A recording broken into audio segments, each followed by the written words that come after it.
Que tengan un hermoso y poderoso estado en Cristo Jesús en esta hora. Que la bendición del Padre sea con cada uno de ustedes, amados. En esta hora quiero compartir con ustedes una reflexión de la palabra de Dios, de las Escrituras.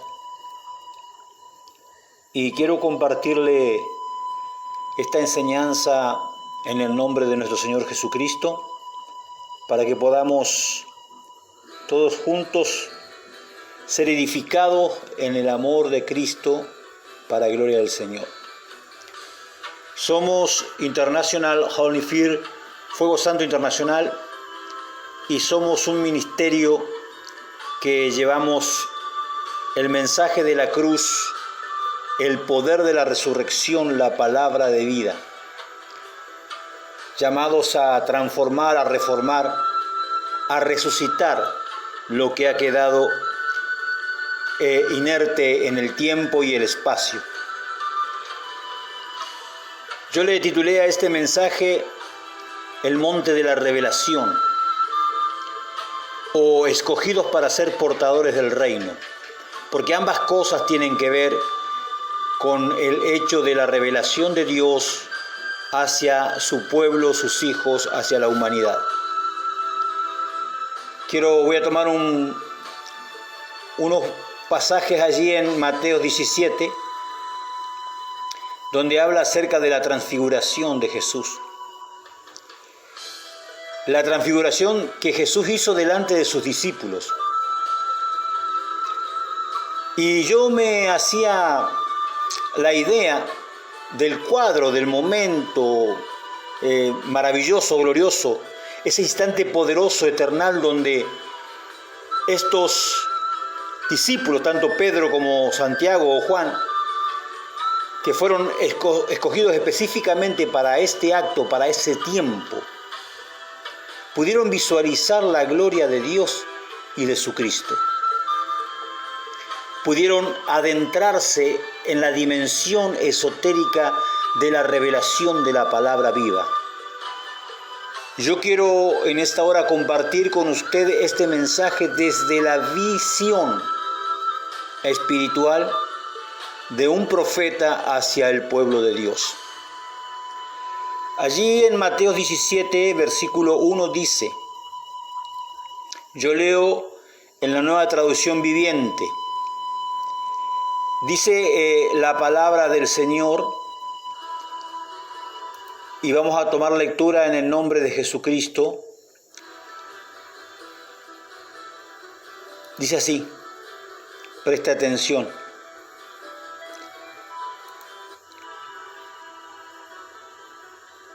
Seis días después, Jesús tomó a Pedro y a los dos hermanos Santiago y Juan y los llevó a una montaña alta para estar a solas. Mientras los hombres observaban, la apariencia de Jesús se transformó a tal punto que la cara le brillaba como el sol y su ropa se volvió tan blanca como la luz. Aleluya. Gloria al Señor. Dice, de repente aparecieron Moisés y Elías y comenzaron a conversar con Jesús. Pedro exclamó, Señor, es maravilloso que estemos aquí. Si deseas, haré 3 enramadas como recordatorio, una para ti, otra para Moisés y otra para Elías. No había terminado de hablar cuando una nube brillante lo cubrió y desde la nube una voz dijo, este es mi Hijo muy amado, quien me da gran gozo, escúchenlo a él. Los discípulos estaban aterrados y cayeron rostro en tierra. Entonces Jesús se levantó y se les acercó y los tocó. Levántense, les dijo, no tengan miedo. Y cuando levantaron la vista, Moisés y Elías habían desaparecido y vieron solo a Jesús. Qué poderoso que es este pasaje, en verdad que hay tanto para escudriñar, para sacar, para poder derramar de la palabra a través de este hecho glorioso. Y cuán poderosa es la revelación de la palabra, cuán poderosa es la gracia de la palabra manifiesta en nosotros. Dice que el Señor llevó a estas personas, y aquí hay tres personajes, 6 personajes en realidad, de los cuales vamos a tener alguna idea a modo de una presentación. Que estos personajes son Jesús, Elías, Moisés, Pedro, Santiago y Juan. 6 personajes que, y la palabra personaje valga el crédito de la expresión. No estoy menospreciando a los hombres de Dios, sino que utilizo la palabra personajes como para detallar el hecho de estas 6 personas que de algún modo están trayendo un mensaje profundo de la palabra del Señor. Quiero que entiendas este mensaje desde la perspectiva de Dios, desde la perspectiva en que Dios desarrolla una visión diferente para los hombres y mujeres de este tiempo. Dice que vamos a hacer entonces una breve hipnosis de estos personajes. El primero, Jesús, un predicador judío, fundador de la religión cristiana, ya que el cristianismo, más allá de las diferentes teorías y temáticas y algunas otras ejemplos que quieren darnos a través de diferentes, según ellos, palabras propias de los que tienen este tema como algo fundamental, que son, digamos, que la religión nació de otro tiempo, pero no importa eso. Yo quiero, por la palabra, por la Biblia, por las Escrituras, entendemos que el cristianismo evangélico nace en Cristo Jesús, un predicador judío, el fundador de la religión cristiana, a quienes sus seguidores consideran hijo de Dios, y el cual este servidor es el Hijo de Dios.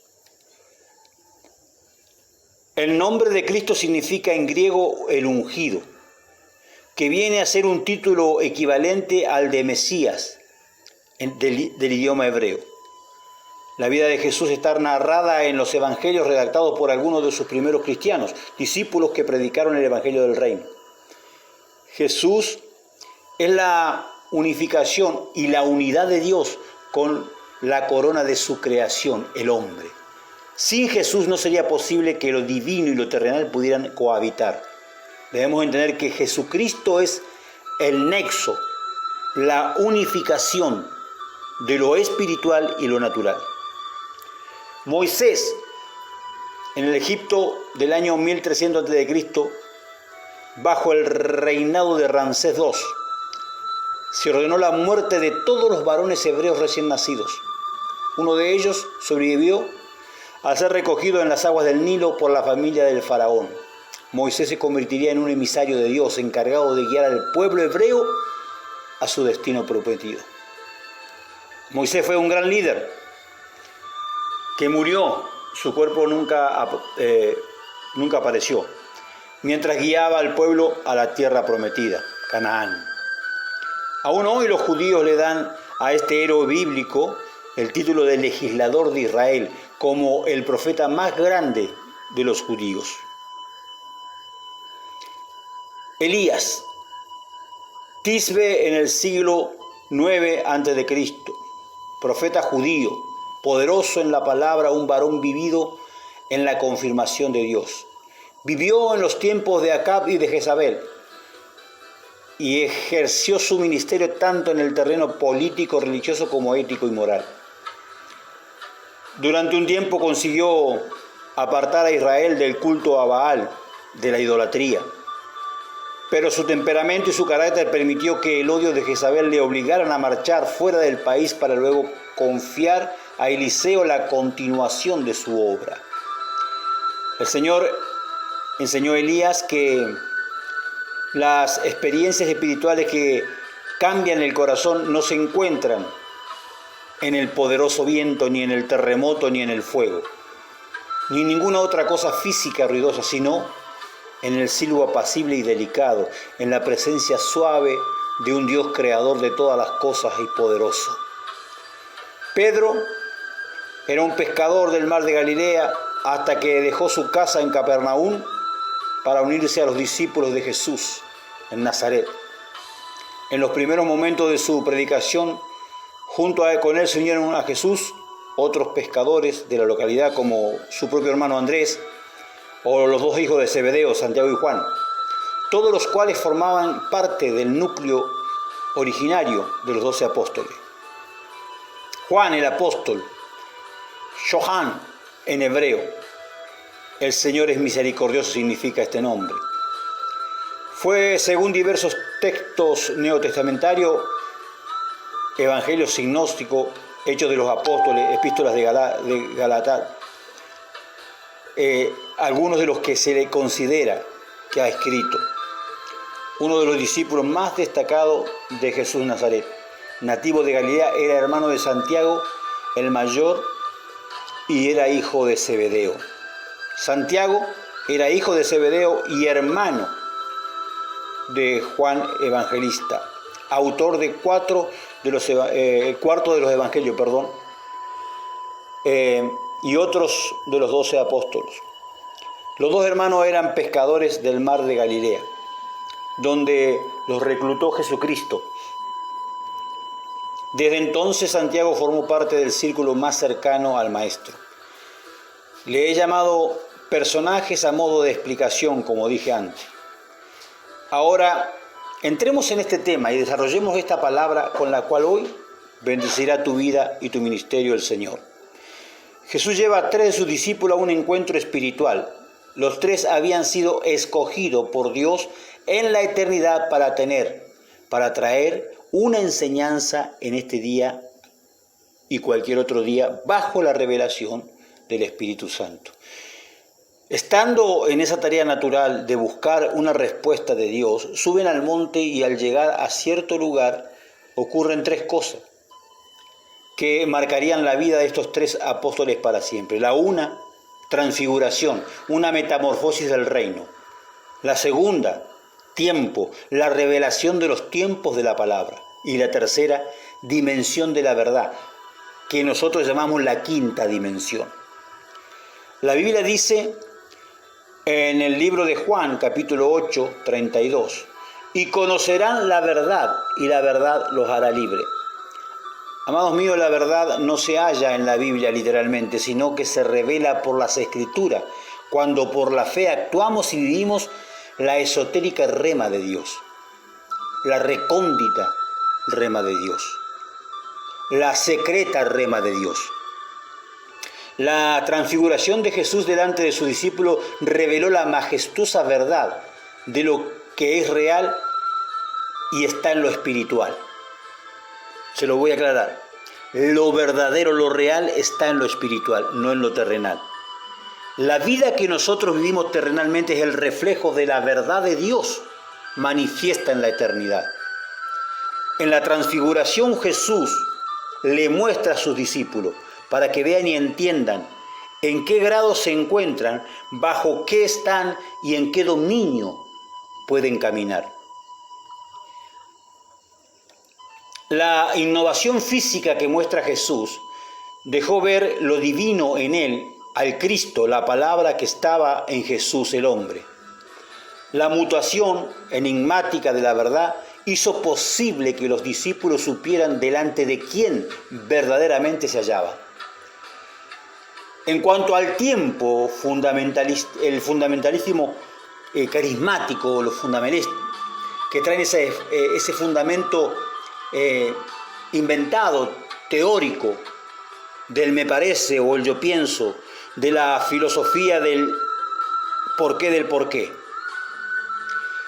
Así como la ortodoxia cristiana y algunos sectores del pentecostalismo, de la teología almática, tienen diversas opiniones con respecto a este tema, pero Jesús lo simplificó a través de una visión que hablaba mejor que 1000 palabras. se la presentó a sus seguidores más recónditos de su círculo íntimo. La verdad de la metamorfosis estructural y espiritual de Jesús. Al observar que se hallaban Elías y Moisés juntamente con el Señor, se les abrió el corazón y la infinita y eterna verdad se reflejó como la aurora en los apóstoles. En un tiempo crono, habitado por los apóstoles, se manifiesta el tiempo eterno de Dios, Kairos, a través de Elías y Moisés.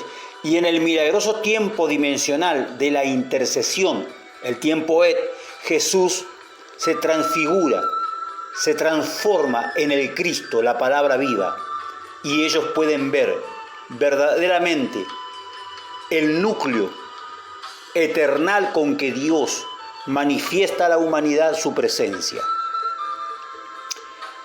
Y por tercero, la relación a una forma de enumerar, no por jerarquía, ya que todos tienen el mismo grado de importancia en el reino. La dimensión de la verdad esta maravillosa visión y aprendizaje los preparó a cada uno de los que estuvieron en el monte de la revelación. Los preparó para los tiempos que les esperaban en Jehová, el único y verdadero, omnipotente, soberano, sublime creador, el único Dios. A Santiago lo preparó para ser el primer mártir, a Pedro para ser el padre de la iglesia, poseedor de la llave del reino, y a Juan para poder llegar a escribir el Apocalipsis. Entonces, como parábola, moraleja o reflexión de esto, tengo que decir que solo por propósito Dios te hará pasar por diversos estados conforme al peso de gloria al cual has sido llamado y para el cual Dios te irá preparando. El propósito es el estado que produce que seas transformado a medida que pasa el tiempo en las diversas pruebas, luchas, dificultades, para llevarte a un estado ejemplificador, para ser el portador de la gloria del reino. Debemos entender que a mayor llamado, mayor asignación, será mayor la gloria a la que Dios te llevará. ¿Por qué lleva a Jesús solamente a Santiago, a Juan y a Pedro? Porque la dimensión de su llamado los llevaba a ser ellos partes fundamentales y principales. Cuando un momento el Señor le dice, cuando está caminando por a orilla del mar, Pedro lo ve, está en la barca, ya había resucitado. Juan le dice, es el Señor, lo reconoce porque Juan conocía el corazón íntimo del Señor.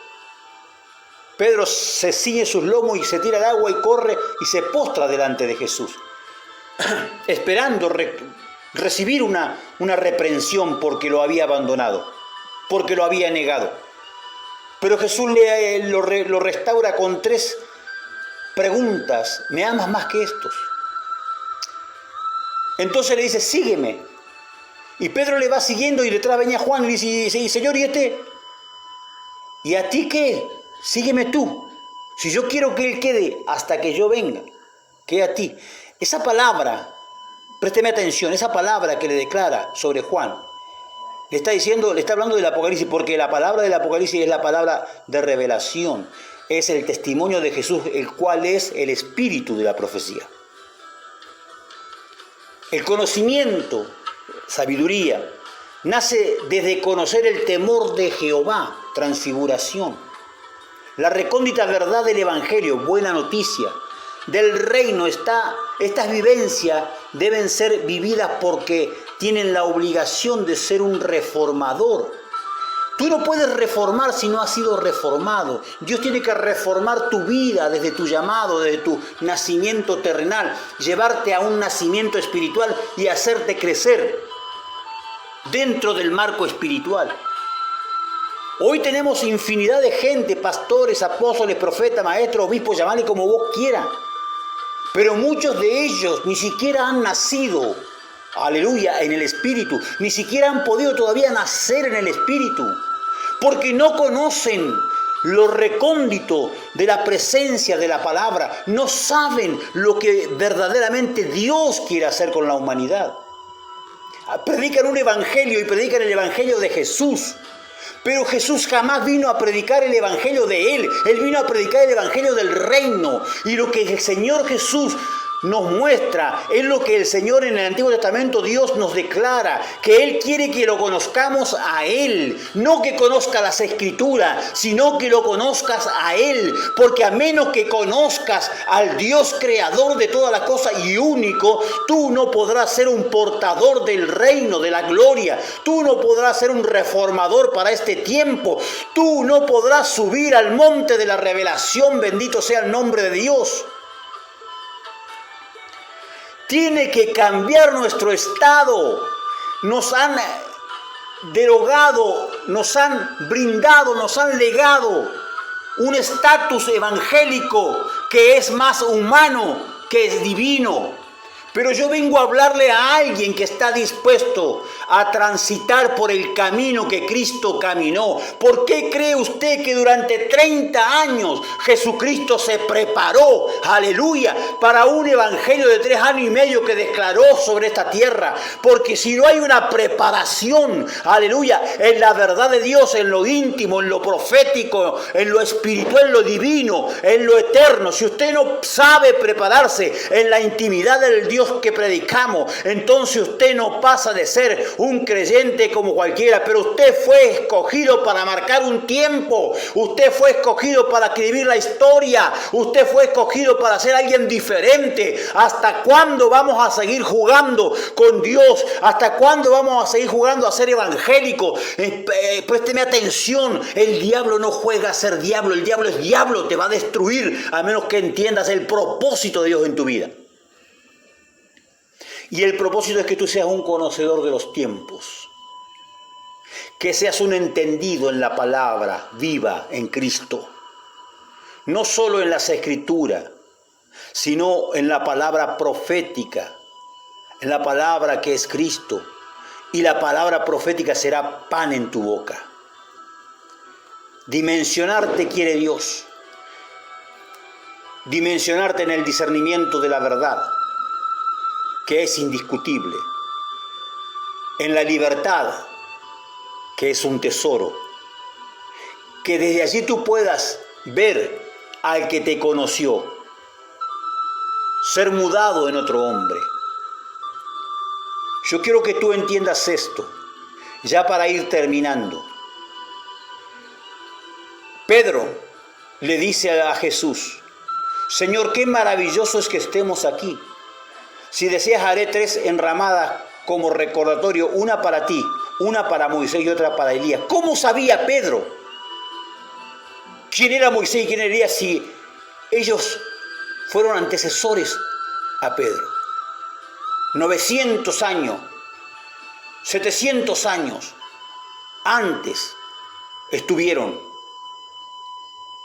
No tenía una foto, un retrato de cómo reconocerlo. ¿Cómo sabía que era Elías y que era Moisés?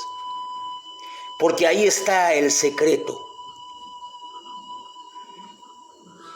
Eso en primer lugar, y en segundo lugar, oír la voz de Dios. Este es mi Hijo muy amado, quien me da gran gozo.